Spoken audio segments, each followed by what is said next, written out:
पिछले क्लास में हम लोग क्वांटम फैक्टर समझ रहे थे। बात अभी पूरी नहीं हुई है उसकी, अभी उसमें और बहुत सारा बात बचा है। वहीं से आगे बढ़ते हैं। आई बराबर आया था 15/10, क्या यही ना? ये 15 क्या था बताइए तो? Total mass of solute after dissociation. और ये 10 क्या था? Total number of moles of solute taken for the reaction. यही था ना?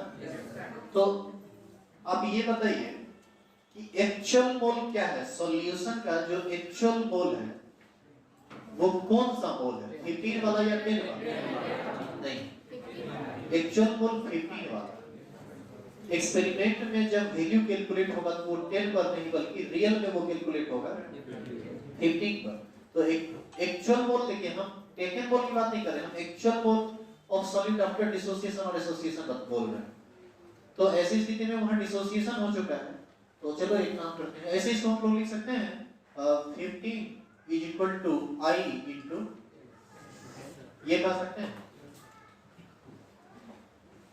तो 15 जो है वो तो एक्चुअल मोल है, या इसी को थोड़ा सा सही तरीके से लिखें, ऐसे ही रहने लिखते हैं, थोड़ा लंबा तो लिखना पड़ेगा समझाने के लिए। I बराबर हम लोग लिख सकते हैं number of moles of solute after dissociation.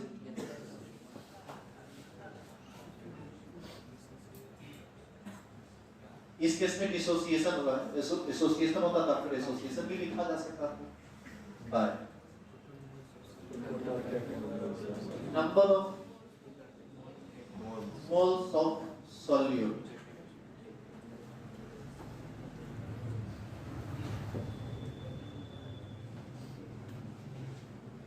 Before dissociation. इसी को टेकन मोल भी कह सकते हैं। देखिए यहाँ पर बात को समझिएगा, क्योंकि आज का क्लास है थोड़ा टफ।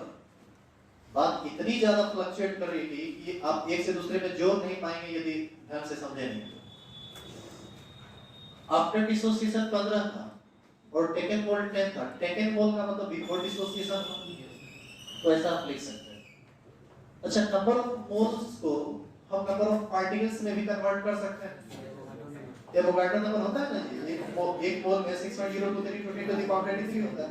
अब ये बताइए मोल का रेशियो जो है, आप जब इसको नंबर में बदल देंगे फिर भी जो रेशियो आएगा वो कुछ नहीं आएगा।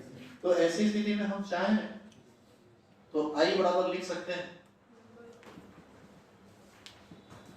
आज का क्लास एन से स्टार्ट कीजिएगा, जब उतारने कहीं उतारने की पहले आप देखेंगे। यहाँ पर हम लोग कह सकते हैं number of particles of solute after dissociation. यहाँ पर डिसोसिएशन के जगह एसोसिएशन भी हो सकता है, जो वो सिचुएशन पर डिपेंड करता है। बट एक काम करते हैं, लिख ही देते हैं, क्योंकि हम एक फॉर्मूला डिराइव कर रहे हैं और अभी लिखाया नहीं तो फिर मुश्किल हो जाए। Number of moles of solute after dissociation और association by number of particles of solute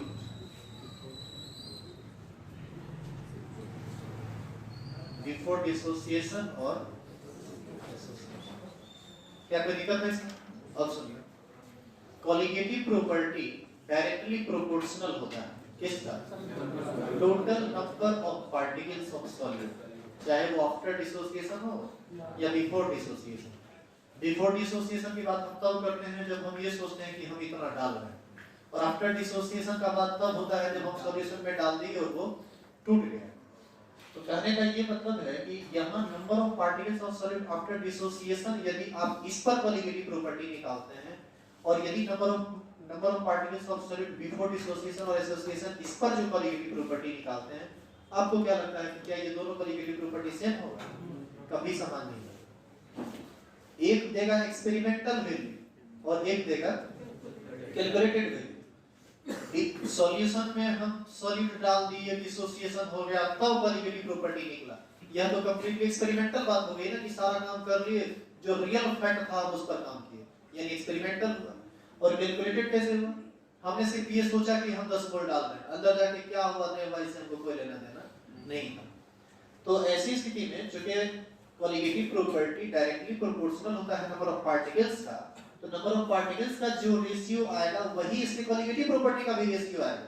लेकिन दोनों कॉलिगेटिव प्रॉपर्टी अलग-अलग है, एक एक्सपेरिमेंटल कॉलिगेटिव प्रॉपर्टी देगा तो दूसरा कैलकुलेटेड कॉलिगेटिव प्रॉपर्टी देगा। तो ऐसी स्थिति में I बराबर हम लोग लिख सकते हैं number of particles of solid after dissociation, और एसोसिएशन को ही हम लिख सकते हैं एक्सपेरिमेंटल, यहां से निकलेगा एक्सपेरिमेंटल कॉलिगेटिव प्रॉपर्टी,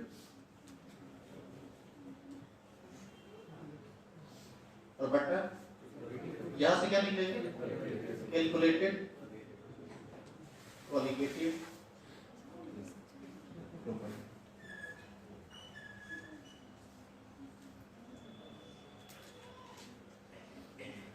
फाइनली हम यहां से लिख सकते हैं experimental colligative property is equal to I into calculated colligative property. क्या ये लिख सकते हैं कि नहीं? यदि आप इतना बात समझ गए तो आप यकीन मानिए डॉल्टन के हर एक नियम को आप सही, हर एक गलत बात को सही कर देंगे। आप सही किसको मानते हैं, एक्सपेरिमेंटल वैल्यू को या कैलकुलेटेड वैल्यू? Experimental value. तो एक्सपेरिमेंटल को आप सही मानते हैं तो एक्सपेरिमेंट को भी आप कैलकुलेशन से ला सकते हैं। बस कुछ नहीं करना है, जो कैलकुलेटेड वैल्यू आपको आता है डॉल्टन के नियम के अनुसार उसी में गुणा कर देना। किस चीज से? I से। I है क्या? Quantum factor. और I का वैल्यू कैसे निकाला जाता है आपको पीछे बताया गया, और I के वैल्यू पर और भी हम वर्क करेंगे क्योंकि अभी बहुत सारा बात इसमें है जो कि आगे करेंगे। फिलहाल अब यहाँ तक पहुंचे तो फिर हम आगे बात करते हैं।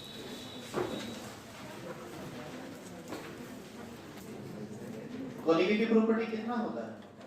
4। कौन कौन?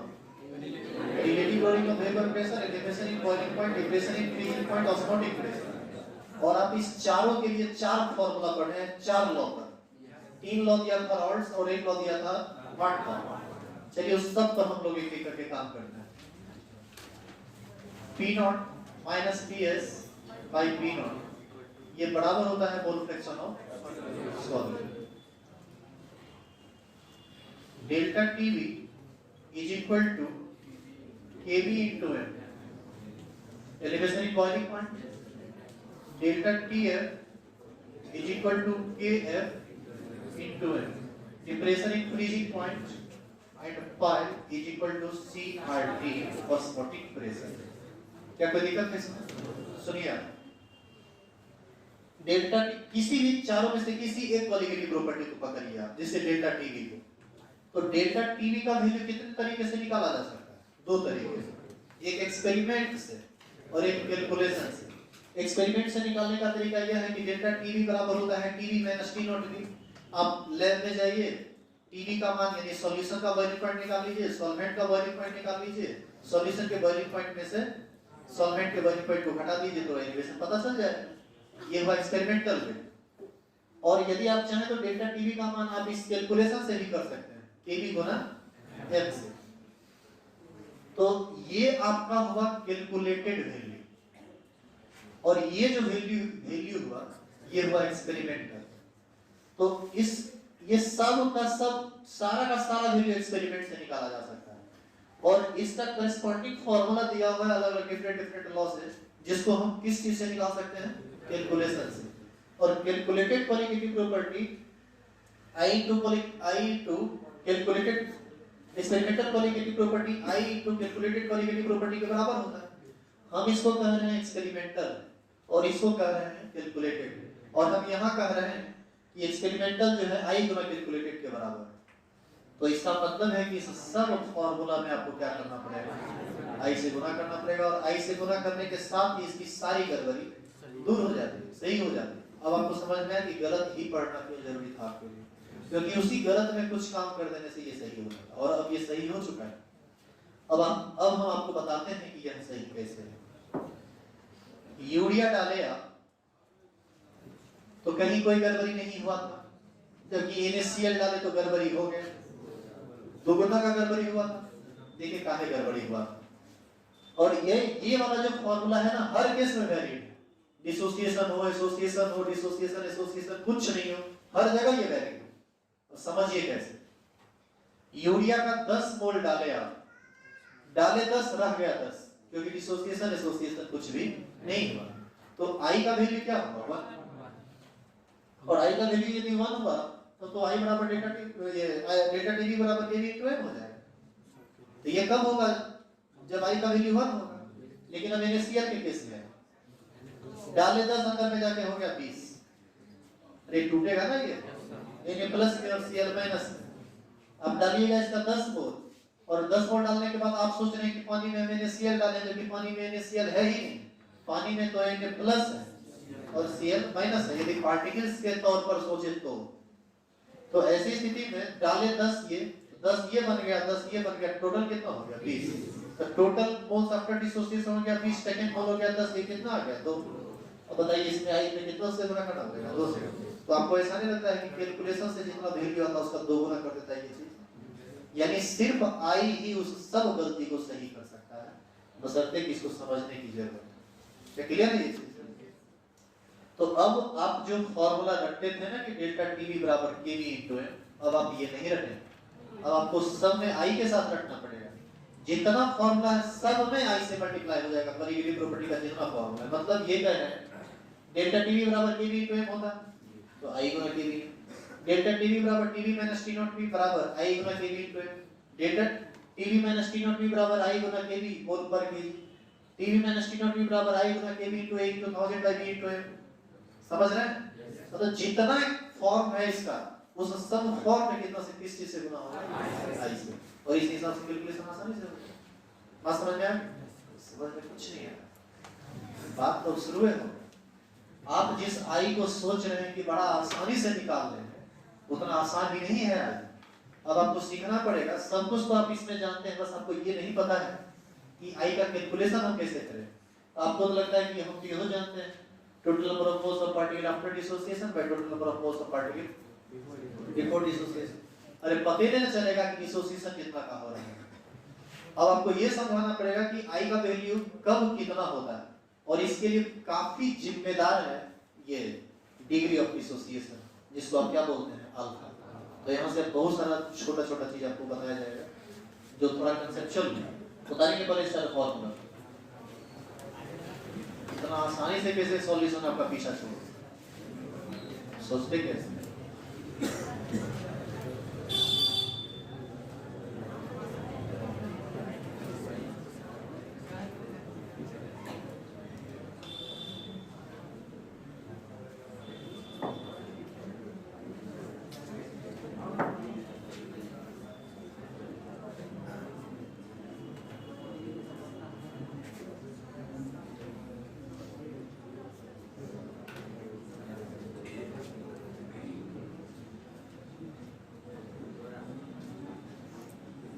ऑफिस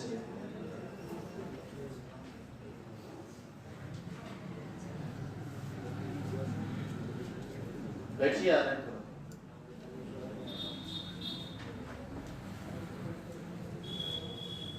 ले 2 लोग में आइए, गायब हो गए, यहाँ आई ले देना,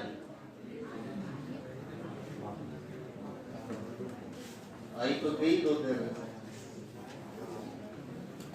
लिख लीजिए, स्टार लगाइए, हेरी करिए, calculation of value of i, calculation of value of I.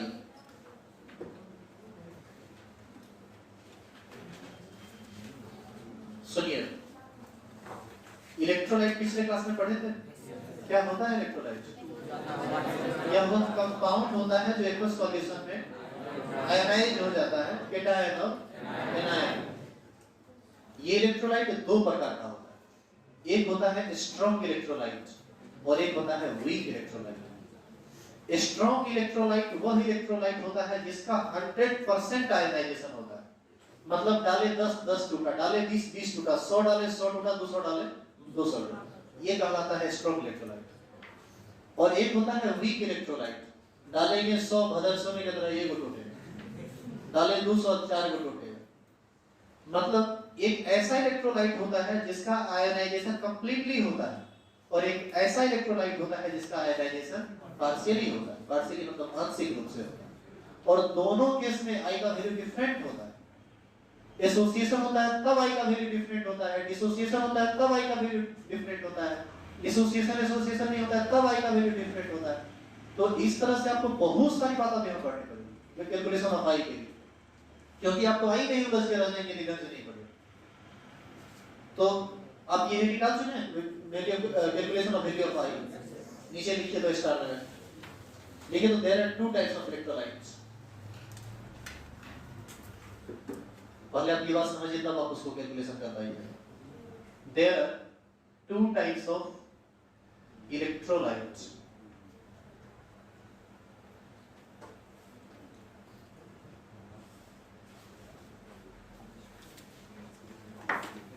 There are two types of electrolytes.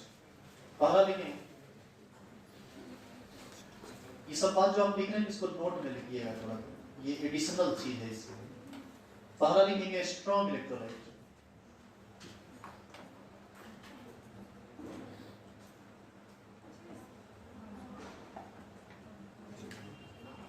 दूसरा लिखेंगे वीक इलेक्ट्रोलाइट,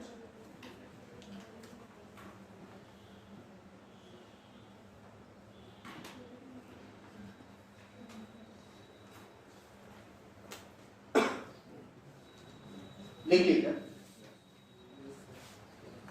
एक नंबर लिखेंगे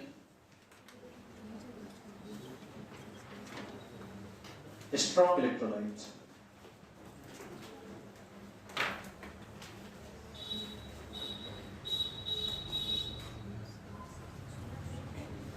ये सब अभी देखो, अभी आपका मेन टॉपिक है कैलकुलेशन ऑफ वैल्यू ऑफ आई, लेकिन अभी हम उस पर कोई काम नहीं कर रहे, क्योंकि उस चीज को समझने के लिए पहले ये एक्स्ट्रा चीज समझना जरूरी है कि स्ट्रॉन्ग और वीक इलेक्ट्रोलाइट होता क्या है। तब हम आई का कैलकुलेशन सीखेंगे। वहां दो केस होगा, केस 1 केस 2, जब सॉल्यूट का डिसोसिएशन होता है और फिर जब सॉल्यूट का एसोसिएशन होता है।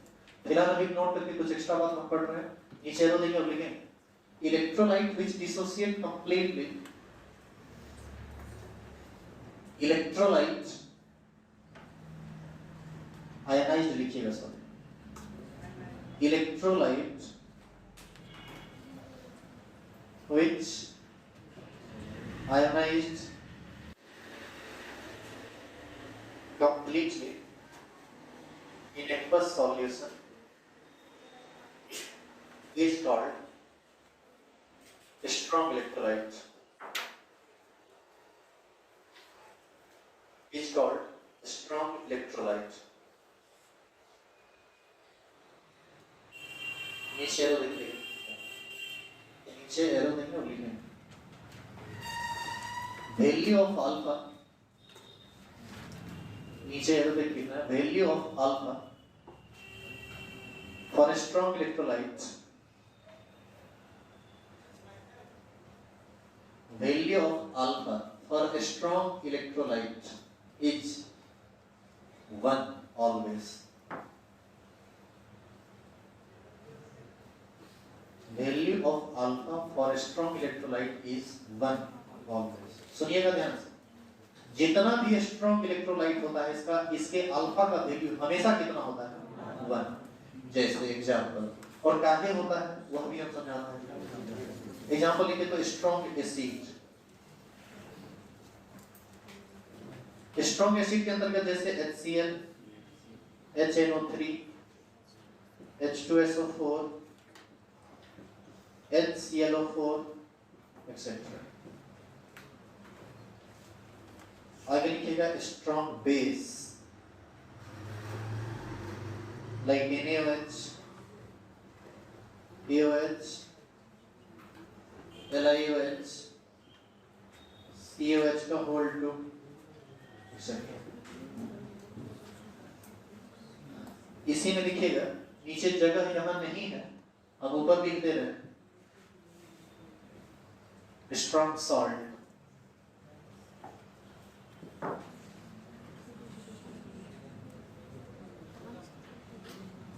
जैसे NaCl, KCl, CaCl2, MgCl2, K4FeCN का होल 6, ये सब तो हमने बताया था ना पिछले क्लास में। CrNH3 का होल 6, Cl3 etc.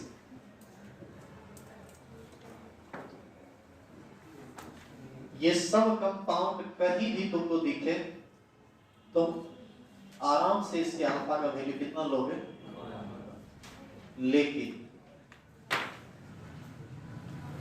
कभी कभी क्वेश्चन क्या करता है, उल्टा पुल्टा कर देता है। क्वेश्चन कहेगा क्या कि नाइट्रिक एसिड का डिग्री ऑफ डिसोसिएशन 90%। अब बताइए, नाइट्रिक एसिड HNO3 को कहते हैं और HNO3 एक स्ट्रॉन्ग एसिड है जो 100% डिसोसिएट होता है 100% डिसोसिएट, लेकिन क्वेश्चन में ही कुछ फाउंडेशन लगा दिया, कह रहा है कि नहीं 100% नहीं होता है। कितना परसेंट होता है? 90% होता है। अब आप बताइए तो क्या अब भी आप अल्फा का मान बोलोगे? कितना है? अब अल्फा का मान होगा 0.9। लेकिन यदि क्वेश्चन में इसके डिसोसिएशन का, डिग्री ऑफ डिसोसिएशन का कोई चर्चा नहीं करे तो आप तुरंत समझ लीजिए कि उसका वैल्यू आपको कितना लेना है, 1।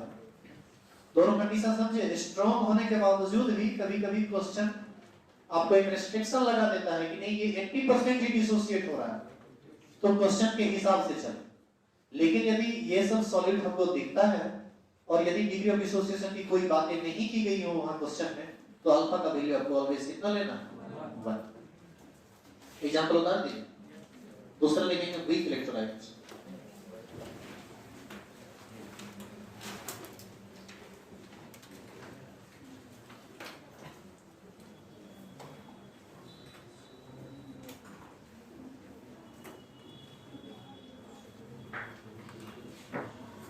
लिखेंगे electrolytes.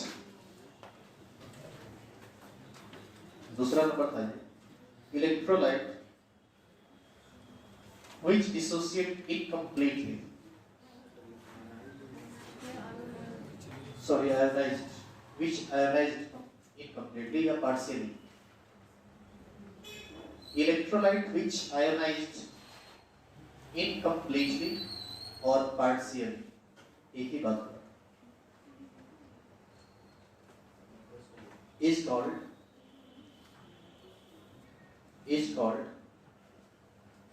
weak electrolyte, is called weak electrolyte. इधर देखिए आप, अभी हम NaCl को क्या बोले थे कि यह स्ट्रॉन्ग है, और हम यह भी तो बोले थे कि स्ट्रॉन्ग इलेक्ट्रोलाइट का अल्फा कितना होता है। ये समझाना हम थोड़ा भूल गए, अभी थोड़ा समझा देते हैं इसको कि काहे 1 होता है। किसी भी स्ट्रॉन्ग इलेक्ट्रोलाइट के अल्फा का वैल्यू 1 का है। आप 10 मोल NaCl लिए पानी में, और पानी में जाके 10 का 10 मोल टूट गया, जो कि कंप्लीट डिसोसिएशन होता है। तो 10 लिए यूज कितना का आप कर रहे हो, 10 का यूज्ड मोल 10 हो गया, टेकन मोल 10 हो गया, 10/10 कितना हो जाएगा। यदि कंप्लीटली डिसोसिएशन हो रहा है मतलब कंप्लीटली यूज हो रहा है। बात समझ आ रही है? इसीलिए स्ट्रॉन्ग इलेक्ट्रोलाइट के केस में अल्फा का मान हमेशा कितना होता है, 1। और अभी जो दूसरा हेडिंग हमारा है वो है weak electrolyte. Weak electrolyte partially ionize होता है, 10 लेंगे उसमें 1 का यूज होगा। क्या इसका कभी भी वैल्यू बनाएगा? ये वैल्यू हमेशा 1 से कम आता है। और इसके लिए अल्फा का वैल्यू लिखेंगे नीचे एरो देखें, value of alpha for weak electrolyte, value of arrow देख लिखना है, value of alpha for weak electrolyte is very less than, is very less than 1। 1 से बहुत कम होता है इसके अल्फा का मान।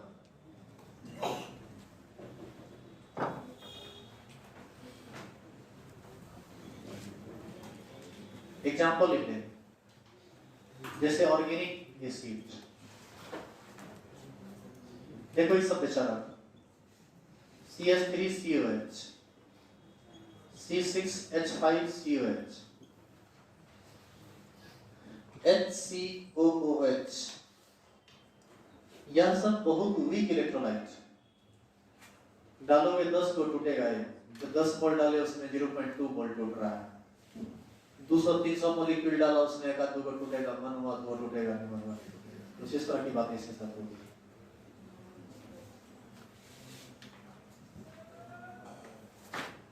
अब तुम समझ चुके हो स्ट्रॉन्ग इलेक्ट्रोलाइट और वीक इलेक्ट्रोलाइट। अभी हमारा मेन हेडिंग क्या था? कैलकुलेशन ऑफ वैल्यू ऑफ आई। अब आप वैल्यू ऑफ आई समझ सकते हैं। Value of I is 1 given for a strong electrolyte. For a strong electrolyte or when solute dissociate in the solution. Value of i अभी आप सीखेंगे। केस 1 है जब इलेक्ट्रोलाइट स्ट्रॉन्ग हो। यहाँ पर कुछ गड़बड़ी हो रहा है।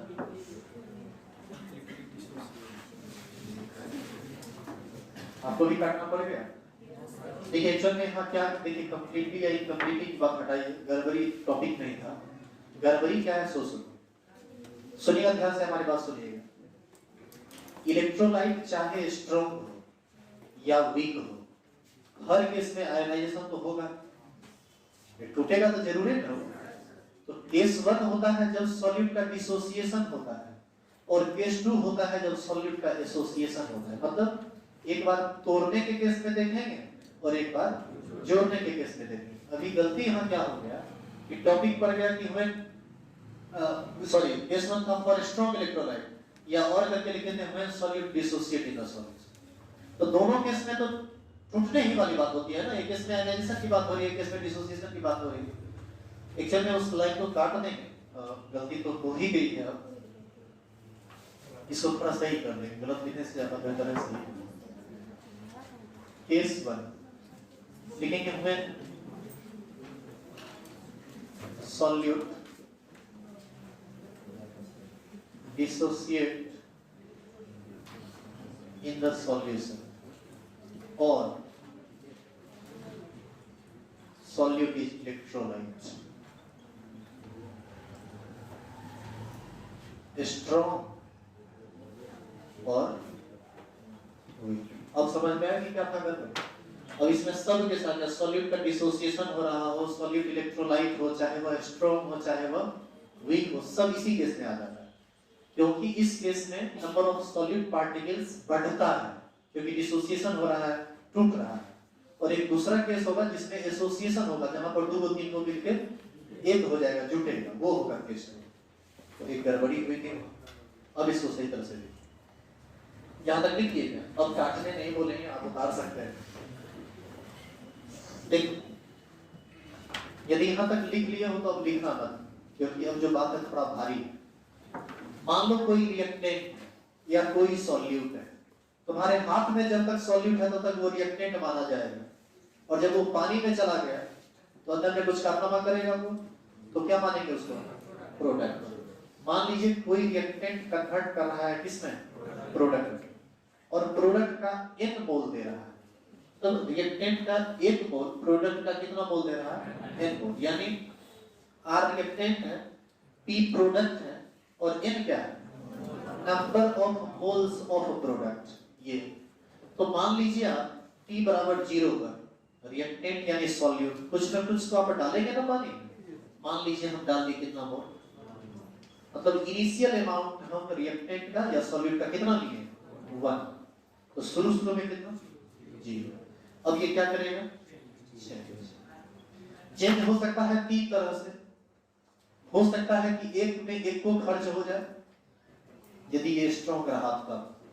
हो सकता है एक में एकदम खर्च ही नहीं हो, इसका मतलब क्या है? वहां पर कुछ हुआ नहीं, जितना जैसा था वैसा गया। और तीसरा बात क्या हो सकता है?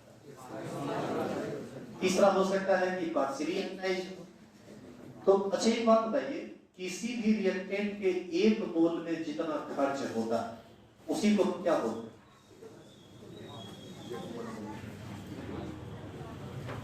किसी भी रिएक्टेंट के 1 मोल में जो खर्च होता है उसी को क्या कहा जाता है? अरे उसी को अल्फा कहा। तो 1 में जो चेंज होगा, चाहे 0 हो, 1 हो या 0.5 0.7 कुछ भी हो, क्या हम उसको अल्फा कह सकते हैं? तो ये चेंज करेगा कितना से? अल्फा से। अब आप याद कीजिए जब 10 मोल 20 मोल लेते थे हम लोग चेंज को कर देते -x।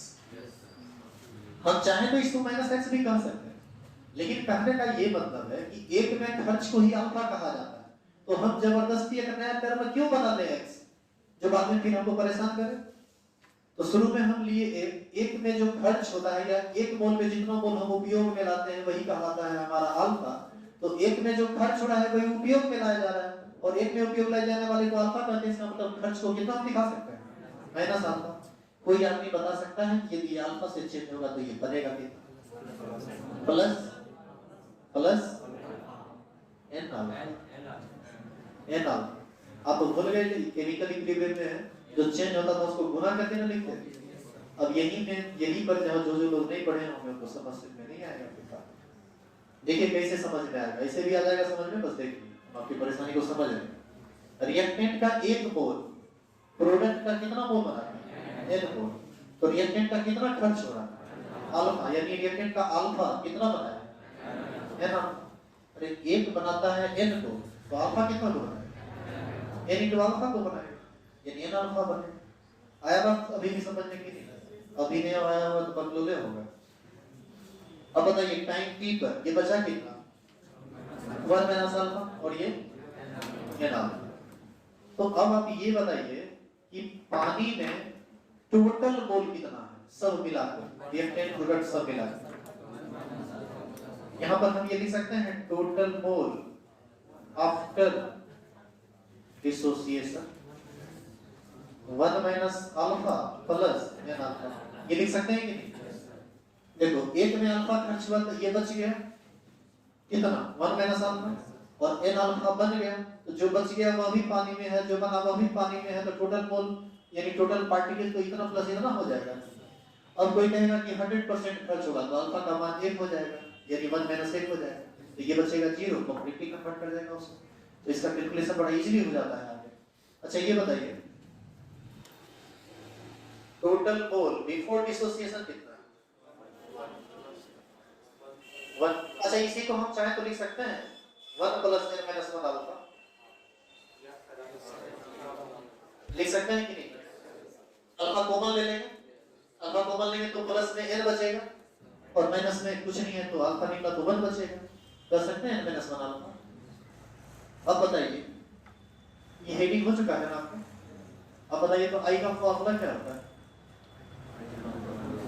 आई का formula total moles of solid after dissociation by total moles of solid before dissociation.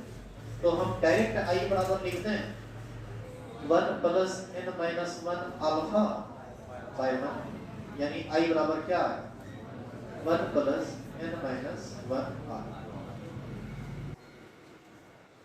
यानी आई का मान ये होगा तब जब सॉल्यूट या तो डिसोसिएट कर रहा हो या सॉल्यूट इलेक्ट्रोलाइट हो, चाहे वो इलेक्ट्रोलाइट स्ट्रॉन्ग हो या वीक। स्ट्रॉन्ग होगा तो अल्फा का मान 1 होगा, और यदि वीक होगा तो अल्फा का मान 1 से कम होगा। जो होगा क्वेश्चन देगा, अल्फा का मान रखेंगे तो कैलकुलेट नहीं हो जाएगा। उतारिए ध्यान, ये n क्या है, total number of moles of product. Alpha तो जान ही रहे हैं, सिर्फ n को हम लिख देते हैं, n है number of moles of product. थोड़ा बहुत अभी भी आप फंसेंगे, आप यहाँ तक उतारिए तो एक और बात बता देते हैं तो आप बुझेंगे, और एक इंटरेस्टिंग बात भी है।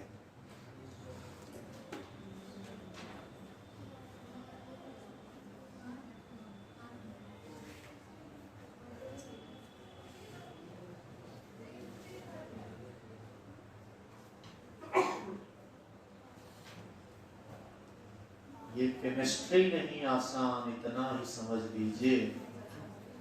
आग का दरिया है, बच के निकल लीजिए।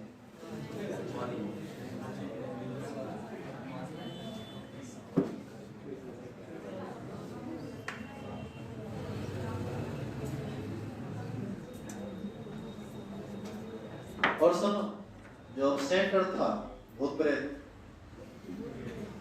जो अपसेट थे, दिमाग लगाने का प्रयास नहीं करेंगे, आप पागल हो सकते हैं। जरूरी सोचना है ये। क्योंकि जो रोज आया है उसका दिमाग गर्म हो गया होगा इस टॉपिक में भी जो चल रहा है, और कल भर चले गए। तो यदि शिवरात्रि और मनाए हैं तो छोड़ ही दीजिए अभी क्लास कम से कम अगला 7-8 दिन, जब तक ये चैप्टर खत्म नहीं हो जाता। बेमतलब काम करना जरूरी नहीं है। तो मान लो झूठे पागल उगल हो जाएगा, फिर बाद में टेंशन हो जाएगा ना घर परिवार वाले को। दिमाग को आराम दीजिए, घर में रहिए, लौटने ले पाइएगा। हमारी जिम्मेदारी है ना तुमको स्वस्थ रखना मानसिक रूप से। पगला जाएगा ये नहीं आके ढेला चलाने लगेगा, हमें को बात नहीं करना।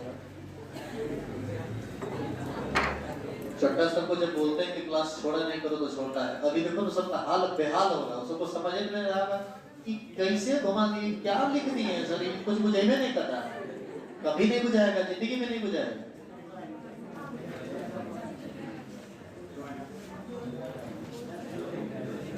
बस इतना मिटा है।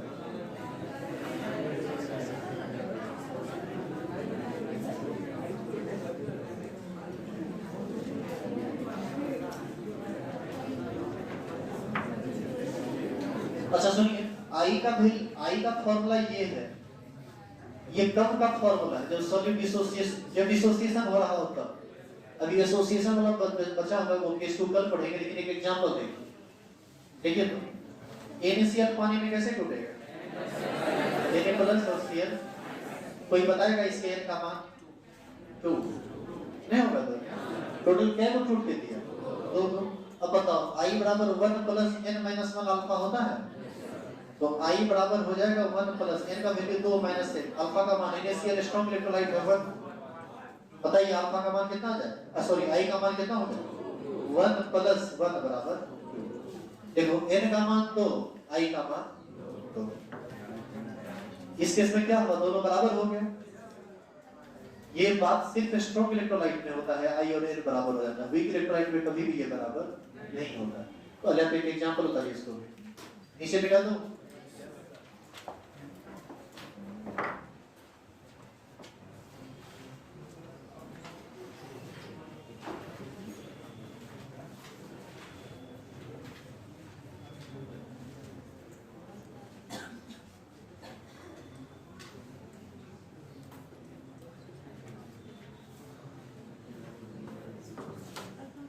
ये बात NaCl के लिए था। अब एक दूसरा एग्जांपल H2SO4 के लिए निकालिए तो आप खुद से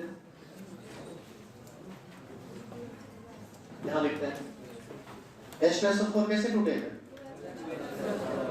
H2SO4 टूटेगा 2H प्लस और SO4 माइनस माइनस। इसका n का मान 3, 2H प्लस और एक सल्फेट आया। अब बताइए I बराबर 1 प्लस n माइनस 1 अल्फा होता है, अल्फा का मान 1 बोलेगा तो I बराबर 1 प्लस 2 माइनस 1 गुना 1 करें तो अल्फा 3 होगा तो, और बढ़िया से देखो 3 लिखा हुआ है। I बराबर कितना है? देखिए I बराबर 3, n बराबर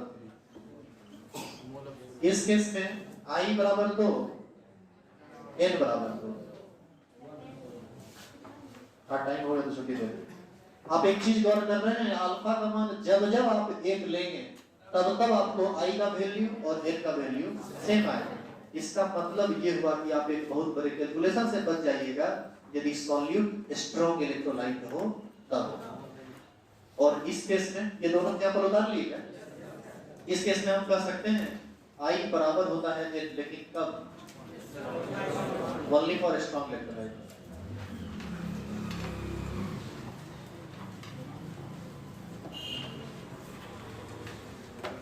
ये बात लिख लीजिए नोट करके, I बराबर n होगा स्ट्रॉन्ग इलेक्ट्रोलाइट में, और वही इलेक्ट्रोलाइट होगा तो एक ये जो अल्फा होता है ये 0.2 0.3 रहता है, ये वैल्यू कभी भी तो बराबर होगा। कल आप एक होमवर्क बना के लाइएगा, ये जो एग्जांपल हम किए ना एग्जैक्ट इसी तरह का काम इसके लिए K4 FeCN का होल 6 कर लेंगे क्या क्वेश्चन? तो जब हम आएंगे तो इसको याद दिला दीजिएगा, बता के तब फिर केस 2 स्टार्ट करेंगे। केस 2 होगा डिसोसिएशन नहीं बल्कि एसोसिएशन, जब एसोसिएट हो रहा हो। अभी जो केस हम पढ़ रहे थे इसमें सॉल्यूट लगातार बढ़ रहा था, अब जो केस होगा उसमें सॉल्यूट घटेगा संख्या, इसको कर देंगे।